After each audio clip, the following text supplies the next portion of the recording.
কত সহ্য করা যায়? আমার আব্বু কখনো আমারে মানে কোনো কিছু কোনো কষ্ট দেয় না, আর আমি সেই বাসায় যে আরেকজনের ইউজ করা কাপড় চোপড় পরেছি, না খাইও দিন পার করছি। 7 মাসে একটা দিন বাবার বাসায় যায়নি, একটা দিন বাবার বাসায় যায়নি। মানুষের উপর নির্ভরশীল হয়ে সে আমি থাকা অবস্থায় কেন আমি ঘুমায় গেলে আমার আড়ালে আসেনি।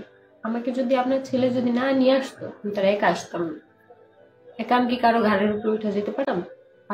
আবারও 203 একসঙ্গে থাকার সিদ্ধান্ত নিল আখি।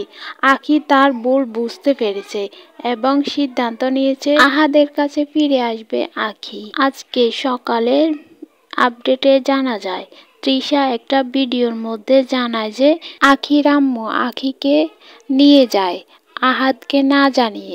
সেটা নিয়ে আহাদ একটু রেগে আছে। অন্যদিকে আখিও ফিরে আসতে চাইছে না, বলতে থাকে আহাদ যাতে ওকে ফিরিয়ে নিয়ে আসে। আহাদের কথা হচ্ছে আহাদকে না জানিয়ে কেন তার স্ত্রী এবং সন্তানকে নিয়ে গেছে আখির আম্মু। কোনো ক্ষয়ক্ষতি হলে সেটার দায় ওনাদেরকে দিতে হবে। অন্যদিকে বলতে থাকে আহাদ ওকে তৃষার মতো ভালোবাসে না, ওকে সময় দে না। আরও অনেকগুলো কারণ জানিয়েছে না ফেরার। আহাদের কাছে সময় চাইলে নাকি আহাদ বলতে থাকে ও নাকি আহাদকে মেন্টালি প্রেশার ক্রিয়েট করে। এইসব কথা শুনে তৃষাও নাকি বলে তুই আমার হাজবেন্ডকে প্রেশার দিস কেন।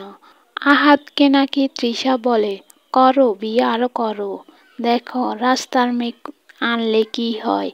এইসব কথা আখি নিজের কানে শুনতে পায় আর কষ্ট পায়। এইসব কারণে নাকি আখি চলে গেছে। আজকে সকালে একটা ভিডিওর মধ্যে তৃষার আম্মু জানায় আখিকে ফিরিয়ে আসার অনুরোধ করে আর বলে আমি ফিরিয়ে নিয়ে আসতে যাব আখিকে, তুমি যেভাবে চাও সেভাবেই হবে।